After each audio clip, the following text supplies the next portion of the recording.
guys, and welcome back to my YouTube channel. And today I want to talk a little bit how I write my song demos that I do for the patches that I create. And I'm going to open up a project here. It's my latest project. It's actually not Metal Pack, but I name it like this. This is in Logic. You can use any DAW you like.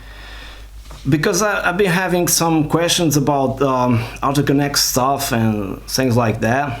And it's actually pretty simple. It's not really hard to put everything together working. Your DAW, whatever DAW you're using. I'm using Logic Pro X, or I can use Pro Tools. I also have Cubase, but I don't use it except for online lessons. I also teach how to mix and stuff like that online. And I also have Studio One free, but I'm not using it anymore. So I stick to those that I really know how to use, basically.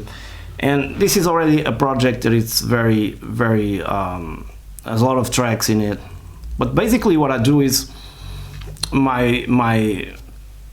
way I work is I start with a guitar riff usually. So sometimes I end up with a bunch of riffs, and they probably make no sense one after the other, but I record them anyways. I'm not very worried about the sound. It doesn't have to be a great tone, but you have to have at least a sound that it's good for you enough so you can record it. And then you can change it or record again depending on how you do stuff, like if you use a DI or something like that, or with the Katana, whatever. This is usually inside the Katana ballpark and the Line 6 Helix and the Boss UT1000, the ones for I make patches. So basically I started with the guitar riff. And some days we have inspiration, other days we don't. That's life. I think everybody struggles with that. And what I do is I record a bunch of guitar riffs and then I kind of glue them to see how they sound. And sometimes I like them so much that instead of just making instead of being just a demo for the patches, it stays as the song for myself. And then I put it on Spotify, Apple Music, using DistroKid. By the way, if you check out the link below, and if you use that link, you can use I think it's a 10% discount. It's already cheap, but you can use it. And DistroKid puts your music in every possible platform, the ones you know and the ones you never heard of. So 150 plus platforms for your song. So it's pretty awesome. Okay, then what you do after that, it's with you. If you promote it or not. I'm not promoting my songs right now. I'm giving them away most of the time, although you can buy them on Apple Music and Google Play and stuff like that. But then you have Spotify, where you can listen to it without paying anything. So, and if people want my music, I give it away for free. I'm not making any money out of that. So anyways, back to what I was talking about. One thing I want to say is I usually record a double track the guitars, meaning I record one guitar and pen it hard left and right, one to the right that way, and one to the left, totally pen. So you know that technique, very almost always used in every studio for this kind of music. In this case, it's a metal thing, and you should never duplicate the guitar you just recorded. You should record it again, because it's all those little imperfections from take to another take that really open up the sound. If it's the same guitar on the left or on the right, it's not good. And sometimes I quad track, meaning I do the same 4 times. I record the same riff 4 times. Hard left, hard right, hard left, hard right. And that's what I did here on this project. Sometimes I cut the guitars in some points. It really depends. So it might take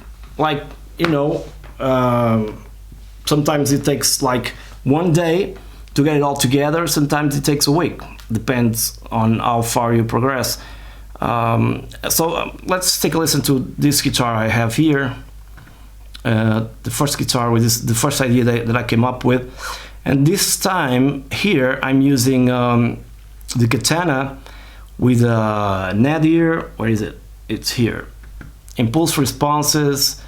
Nadir. I mean, this is the impulse responser loader, and these guitars are using, if I'm not mistaken, it's not these ones. Let me mute these ones. I'm using the ML Sound Lab cabs that I have here, so I'm gonna bypass all of these ones, just mute, and let's take a listen to the first guitar. Oh, this one.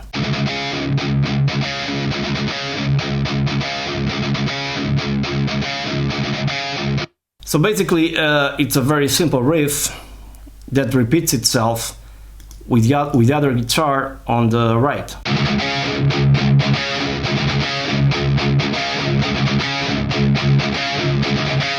And it's basically very simple. There's nothing special about that.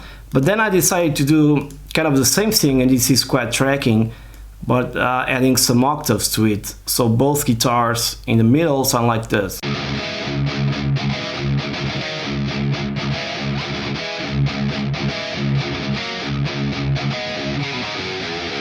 And all together, in this particular part, they're gonna sound like this.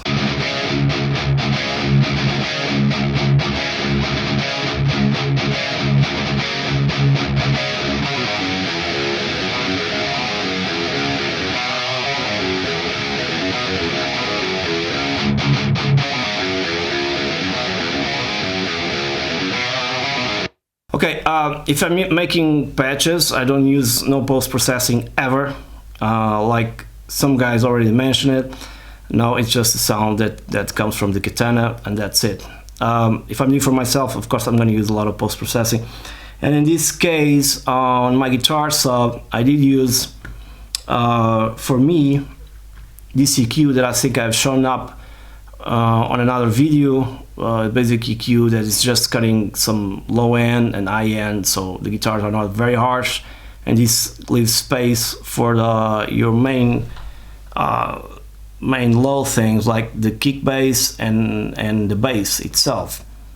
Okay, so it's a bunch of ideas. Basically, let me just solo the guitars. A bunch of ideas put together, and then I see if they work or not. Like I had this riff after that.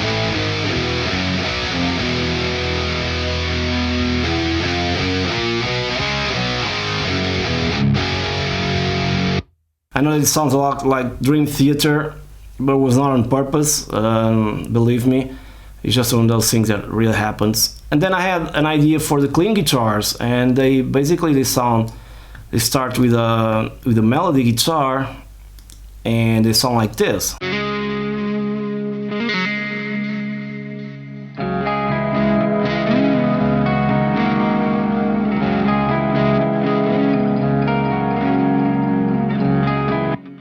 I don't think too much about the chords. I just pick, this is always in D, D flat, yeah, something like that. The Alice in Chains tuning, okay. And I just grab some melody, you know, simple thing. I might as well grab the guitar and tell you how I do it in a while probably. And if it fits, it fits. It's just a demo song for the song, so I'm not very worried about the chords or stuff like that. And the solo, I did a small solo here, was also totally improvised. I mean, was recorded when I was recording with my camera, so it sounds like this.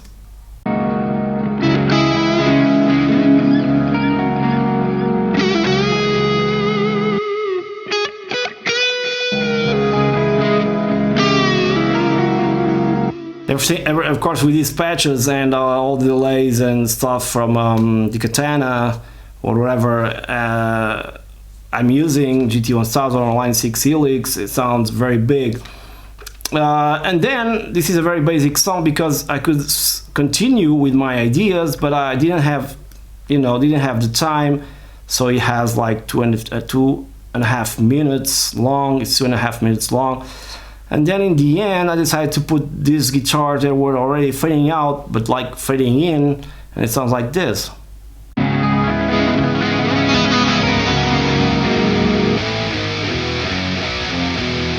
into one of the riffs that I already done before. So you just copy and paste what I already done before. A lot of times it's copy and paste, you know. I have one section, 2, 3, 4 sections. I move them around to see where they sound better, and I leave them. Of course, you can have like 1 million ideas and leave them in different spots, different spaces.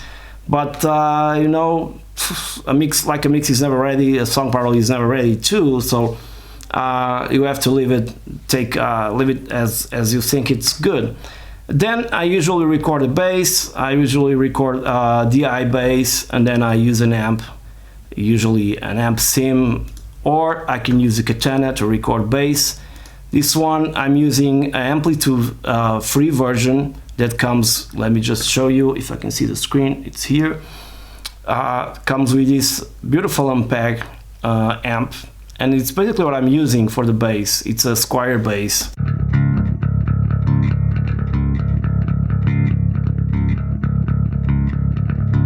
It's basically doing exactly what the guitar is doing, because I'm no bass player, so I don't work around with the kick and stuff like that. And there's some tricks that I've learned about this. There's a bass amp. There's a bass amp with distortion, and there's a bass low end. With distortion sounds like this.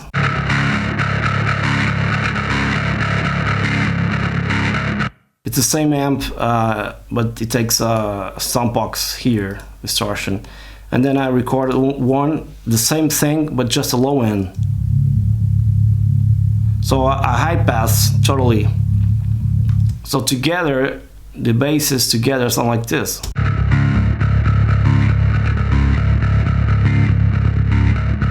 Okay, pretty cool. And then regarding the drums, you don't have to be an expert. There's like Easy Drummer that comes. I'm not using Easy Drummer right now. I'm using this one, which is Contact is a free player. This thing is a free player, but I'm using the GGD drums, whatever they call it. It's a little bit complicated. It's not really easy to understand this at first, but oh, sorry, I have to put this on. What you're hearing, it's the drums already processed, because I do process the drums a lot until they sound good. Because usually the drums come in a raw tone, and you need to know how to mix them. But if you don't know, you can always use one of those Easy Drummer templates. I mean, yeah, it's kind of a template where the drums are already kind of processed, so there's not much to do there. Here I isolate every drum kit part so I can process it independently. And usually I start with a toom pa, toom pa, toom pa, and I loop that for around 4 or 5 minutes, whatever, and I start writing my riffs on top of that. Okay, that can be a little bit bad, because I have already noticed that sometimes you have the tendency to go, since I don't have a drummer here to sync with me and start doing different things, you'll start going with that kind of drum pattern, toom pa, and if you listen to this kind of music, metal music or whatever, in this kind of genre, I mean, you'll see that you'll be playing stuff that are, I don't want to say oversimplified, but will sound like someone else, you know. Like I always remember Metallica, toom pa, just that simple pattern. And the tendency is to write something like Metallica, and I don't want that. And this video is already going too far. Okay, so but that's what I do, because I don't have a drummer. What I can do is go into the player inside the Easy Drummer, or this one. This one is no good because the drums are already very. I'm going to show you what this brings, and these are already very difficult to modify. Let's say that, for example.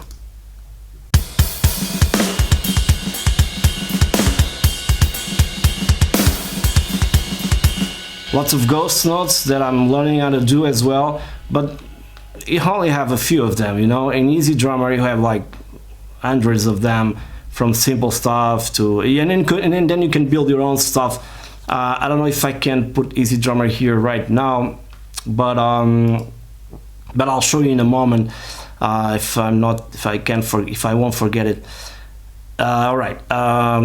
But what I did is, since I have a little bit of education when it comes to drums, I program my own drums. So basically what you guys seeing here is the drums, okay?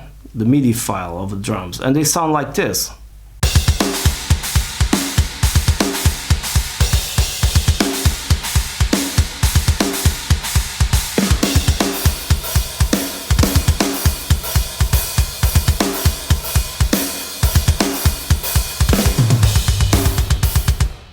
And as long as I go building the riffs, I realize that the drums are going to follow the riff.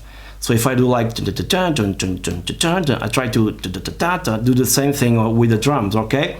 I think it's a very cool approach, and you should try it as well, because it's like the main instrument it's a guitar, right? So the drums are going to go behind the guitars and do some very similar things regarding your right hand technique, palm muting, stuff like that. But I was telling you that I have here Easy Drummer, if I can find it here, so I can show you what I mean by that. That's my tune track, right? And where is it? Mini MN.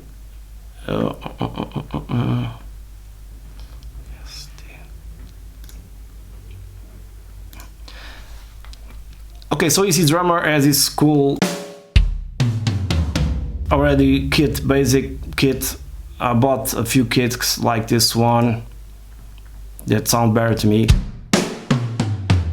But then you have here in search, you have a lot of stuff here, okay? So what you can do in Easy Drummer is raise verse 1, for example, and start playing it. And it's okay, it's cool. Then you have a really cool function here, down here. Let's see if I can find it, which is Song Creator. And in this case, I just drag this verse here, and there's the results. Like intro, verse, pre-chorus, chorus, bridge, fills, and ending. So it's pretty much basic. Could be this one, then the verse, then the pre-chorus if you use any, and finally the chorus. Bridge, fills, and an ending if you want to. Okay, so this is very cool because it'll be much easier for you to do your own music. But be aware of this. Whatever you do, even with your own ideas, you always have the tendency to go, because you're not dealing with a human drummer, the tendency to go after what's already in there, okay? Well, if you're with a human drummer, you also do the same, but you can talk, and you cannot talk to the computer, not that I'm aware of, and tell him this should be different. You have to think for both. It's kind of that. I hope I make myself clear about that. And that's pretty much it, guys. This project have these exactly guitars because this is a new pack that it's in my store, because I decided to record the guitars and use them with the ML Sound Lab custom packs, which are not free, and then do the exact same thing using the ones that come with Ignite, that loader. In this case, we have these guitars here that are mixed with the free impulse, free IRs. That sound just as great, and I have that on my site. They're not so good, of course, but they sound great. I have that on my site. I have the demo song with the stock cabs that come with that plugin that I mentioned on another video, this one. And they have the same guitars with ML Sound Lab, not free packs. So basically this is how I build my song. I don't know if you guys want some more detailed information and more quick videos than this one that I'm running out of battery. It's almost 20 minutes on how I really start. So I could make a video where I start with a riff and then start building the drums, etc., until the end. What do you guys think? Please leave me a comment below. I hope you guys enjoyed this video. and please subscribe to my YouTube channel. Thumbs up if you liked it, thumbs down if you didn't, and hit that bell notification so you stay updated for new content. And I always say this because it's what everybody else does, right? And so let me know in the comments below if you want like a series of videos on how I build my songs from scratch. Okay, thanks for watching once again. See you on the next one. Cheers.